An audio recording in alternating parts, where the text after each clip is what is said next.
Why Ntate Stunna and Sannere won't get along.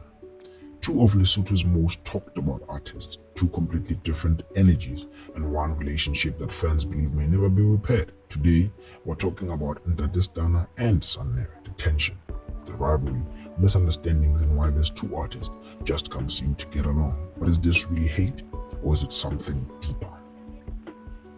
To understand the conflict, you first need to understand who these artists are.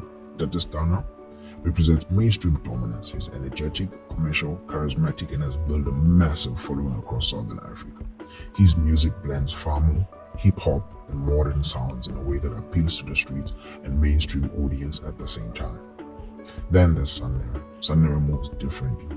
His music carries emotion, storytelling, spirituality, and deep cultural identity. When Ntate Stunna thrives in entertainment and popularity, Sannere focuses more on artistry, message, and legacy. And sometimes when these two artists stand for completely different things, conflict becomes unavoidable. One major reason people believe in Ntate Stunna and Sannere won't get along is ego. And let's be honest, in music, ego is everything. Both artists have strong fan bases that constantly compare them. Who's more talented? Who represents the flag better? Who has more influence? Over time, competition turns into tension, and tension turns into personal pride. Fans also play a huge role. Social media has made it impossible for artists to disagree peacefully anymore. Every post, every lyric, every interview suddenly becomes a diss in the eyes of the supporters. But this feud may actually be deeper than personal dislike. It could be about what Lesotho music should become. Ntate Stunna represents modernization, taking Lesotho sounds into mainstream and African entertainment. Sannere, on the other hand, represents preservation of identity, keeping authenticity, storytelling, and cultural roots. And throughout music history, artists who represent different visions often clash. We've seen it everywhere. Commercial success versus artist purity, popularity versus meaning, entertainment versus cultural responsibility.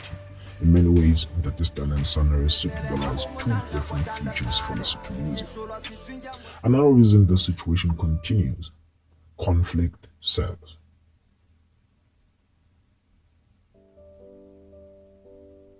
The music industry benefits from rivalry.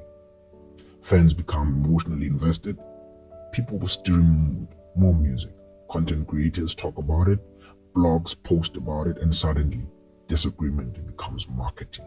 Sometimes artists don't even openly attack each other anymore. Silence alone creates speculation. A cryptic post, a subtle lyric, an unfollow, and the internet does the rest. But here's the real question. Do Ntate Stunna and Sannere actually hate each other? Or are they simply misunderstood by fans and the industry? Because at the end of the day, both artists have contributed massively to Lesotho music. Both have inspired young creatives, both have carried Lesotho identity into different spaces, and both clearly care about their craft. The problem is that when pride, fan pressure, and public perception mix together, reconciliation becomes difficult, especially when the internet constantly keeps score. Maybe Ntate Stunna and Sannere will never fully agree, maybe they were never meant to, but sometimes rivalry pushes artists to become greater. The real winner should be Lesotho music. What do you think? Will Ntate Stunna and Sannere ever squash the tension? Or is this rivalry here to stay? Comment below. Don't forget to like and subscribe. And I'll see you in the next video.